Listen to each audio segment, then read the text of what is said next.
Hey everybody, welcome to Saddle Mountain Aquaponics. Today we're going to talk about some of the changes we've done in the greenhouse. I got all set up here. Got my producer Dan behind the camera and we're going to tell you a little story about what we're doing. Alright, so as we come in here, this is our new floating bed tank. Basically I have water coming in through here from my reservoir over there. And basically comes up here, pumps through, and all these will be the floating beds, which will float in here.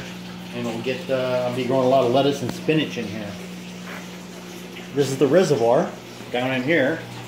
And this is where all the water comes in and it's all cleaned and filtered through the sand filters, and the pumps take it up and either puts it in this floating bed, or I'm going to put it up here for some floating NFT trays that'll be up here. So, as we can explain, is that this pipe here, this pipe sucks in, and then it goes through that pipe right along there into there.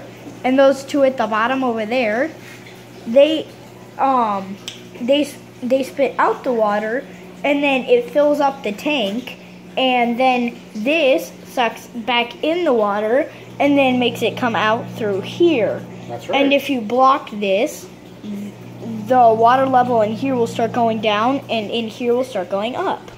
Very good.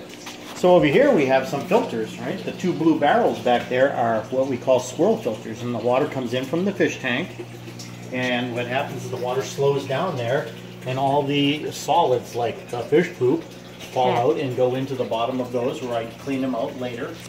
And then the clean water goes down that little pipe in the center and comes over into this right here, and it bubbles into this and goes down through the sand where it gets the stuff really extra super clean.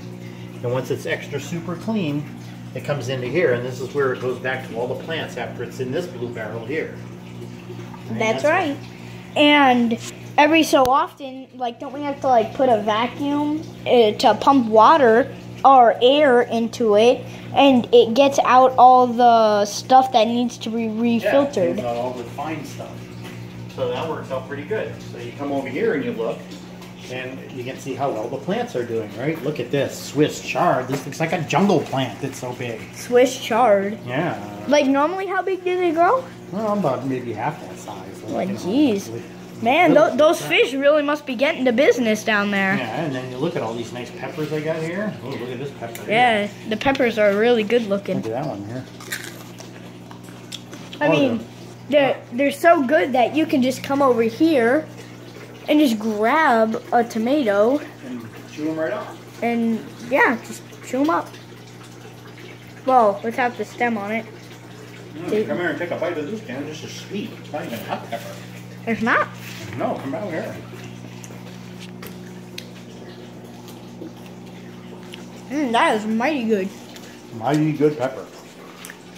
And for our fish that we are using, we're using tilapia. There's a pretty good sized tilapia down in there. There's two of them. And look at the size of this lettuce. I just had some on a nice hamburger with some of those tomatoes, and I got some cabbage growing here. And I'm hoping over here in the floating beds to have a bunch of spinach growing here pretty soon. So the sun comes in here and heats up everything in the greenhouse, and it makes things grow really good. And I think we're going to have a nice garden here. What do you think? I think so. Alright, well, that's enough of the greenhouse today. We thought we'd just go back in, eat a little bit more of our snacky food. Me and my producer Dan are going to go back in and post this video for you guys. And that's it, Dan. Thank you guys for watching. We'll see you when we make another video.